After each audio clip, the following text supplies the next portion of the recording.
What's going on, guys? Welcome back to A Day with Jay. Today the weather's good, we're out on the bike again. It's been a while. The first things to expect when you do inevitably take that leap and get onto a super sport. Disclaimer, I mean, all of this is just my own personal opinion. So number one, first thing to expect, the riding position is mad. It is so different to your typical upright naked MT07, for instance, or your CB600 RR, whatever it is. Yeah, I know Suzuki's, they are more of a friendly sort of riding position than a lot of other super sports, which is nice. It's not too bad, although like the first thing I noticed, especially with not having the bike fitness, is my wrists.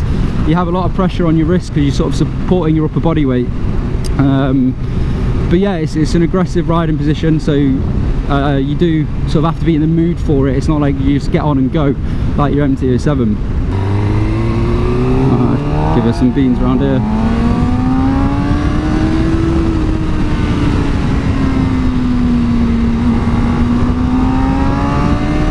Have to be careful because police headquarters are literally just around the corner, so I'm a little bit paranoid. Every car I see around here I think is plainclothes copper. And that leads me on nicely, actually, the second thing to expect when you buy super sports. Where you go? I will label this one paranoia, and the reason for that is simply down to the speed these things can produce. You'll find yourself just a little squirt of the throttle and you're sort of knocking on prison speeds on one of these. So yeah, I've noticed, especially compared to my MT, is you kind of have to be in control of yourself and moderate how you ride on the road on one of these, because they really do goad you on in terms of the speed. And if you are coming off like a naked bike like I did,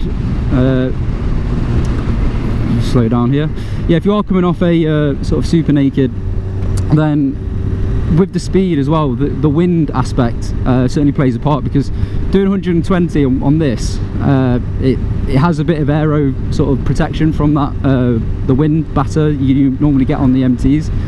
So yeah, your brain doesn't think you're going as fast as you are because of how much more sort of composed and streamlined these are.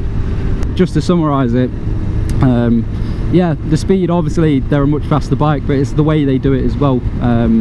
Keeps you sort of looking over your shoulder, because you're always going to be speeding on one of these. Not that I ever have, but I can see how it's possible. Third thing to expect when you get on a super sports, you probably watched a few videos at this point, so you're aware of something called the power band.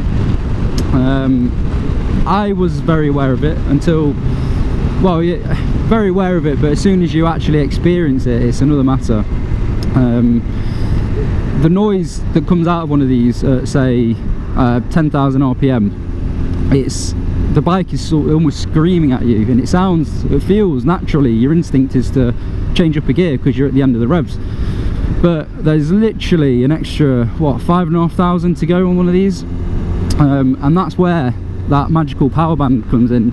So yeah, getting used to sort of the induction roar and the exhaust note and the engine spinning 16,000 revolutions per minute right between your legs, that does take a little bit of getting used to, but it's the reason why you buy one of these, isn't it? And to be honest, like, I haven't been exploring the upper ranges of the power band that much at all. I've done a few sort of straight line pulls, but when I have, I will say the bike does sound, it almost like wants to be abused. It wants you to sort of spank it around. They sound happier at those rev ranges, which is cool. It's a sports bike, isn't it? You're on it for fun, and that's where the fun is. But yeah, I was a little surprised just how noticeable that power band is. And specific to this bike, if you are watching because you're interested in Suzuki's, on my research I did read that these are sort of a more linear power band than say like an R6. Like an R6 is very much all the power's up at the top, but this has quite a good mid-range. So I mean, I'm in 4th here, I can go to 6th. Obviously it's a little sluggish, but you can still get by. You can get around town in 6th if you want. Yeah, it's good for that, but still very noticeable.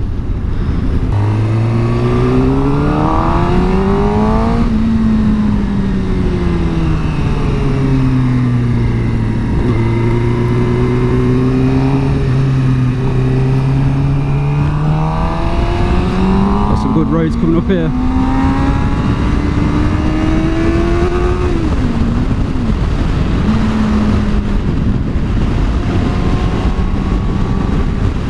It's a shame about all the traffic. Also on a side note, guys, I do really apologise for the wind noise. I know it's not brilliant, the audio. I am kind of associating it with the helmet I'm using, which is a pile of shit, to be honest with you, pardon my French. But yeah, it's just one that is available to me in my garage.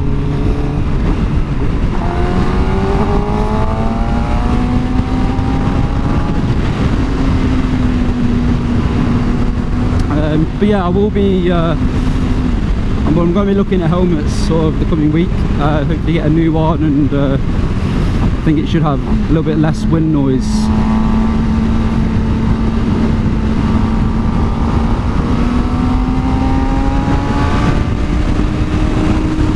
There's something really rattling inside it as well.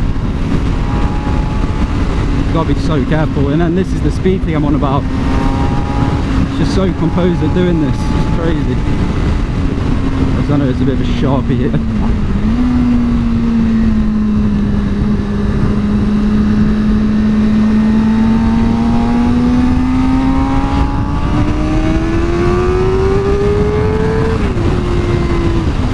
So easily done, honestly, guys.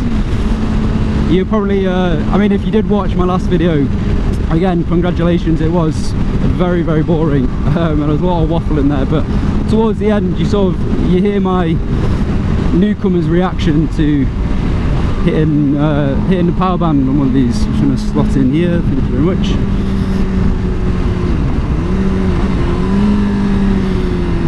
Ooh, you bastard. What was I saying? Yeah, so everyone will have that experience when you first sort of pin it first, second, third.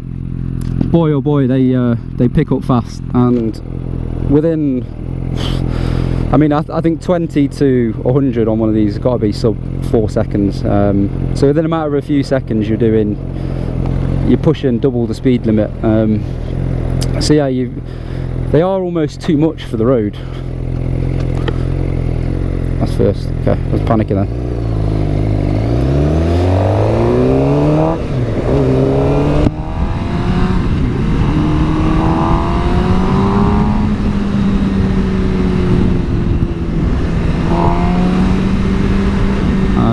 Be in that lane, but I think I'm gonna whiz around these lorries because I'm on a bike. I don't wait.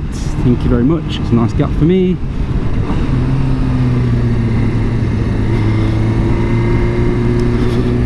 Yeah, honestly, I don't know what number we're on. 3, 4.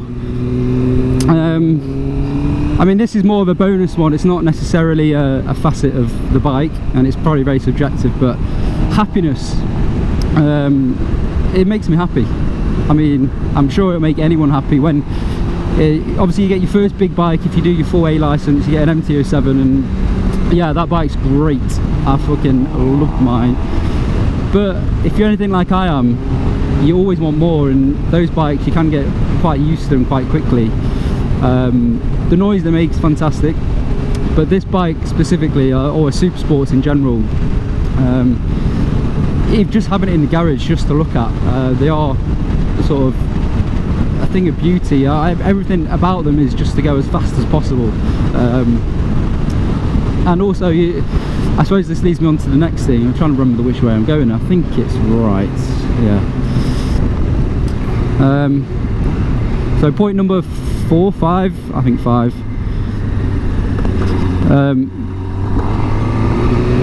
You have to be in the right frame of mind to ride. Coming from like an MT07 or similar, you can feel it under the weather. If you want to go for a chilled one, throw a leg over it and you're all good to go. Fucking, I've got a Porsche coming around here then.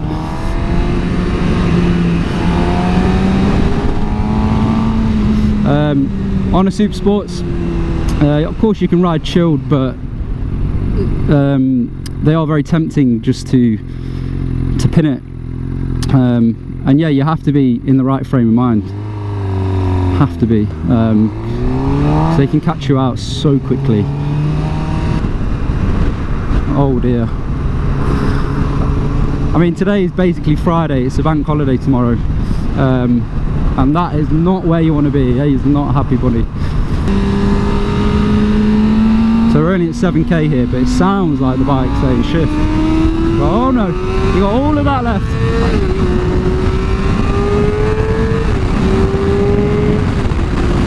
Fucking hell. An MT07 here, I remember it vividly, would be your neck is fighting to stay sort of centralised, and you're getting blown around, absolutely peppered by the wind. But don't know, can't help myself.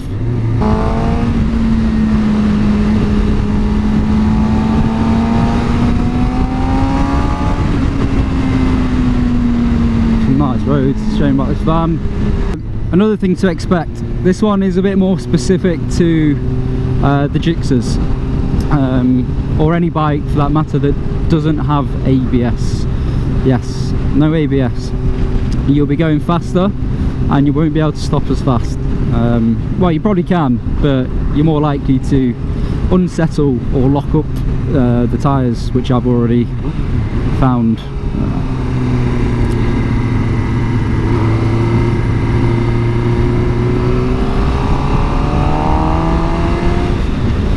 So yeah, you have to be aware of that. I've already felt it swirling underneath me a little bit. I remember on my MT07, as a complete noob rider, the amount of times you feel the ABS kicking in. I mean, it's definitely happened a handful of times to me. So I am a bit wary of this one. So if that happens and you're locking up, you're not really stopping, you're just sliding.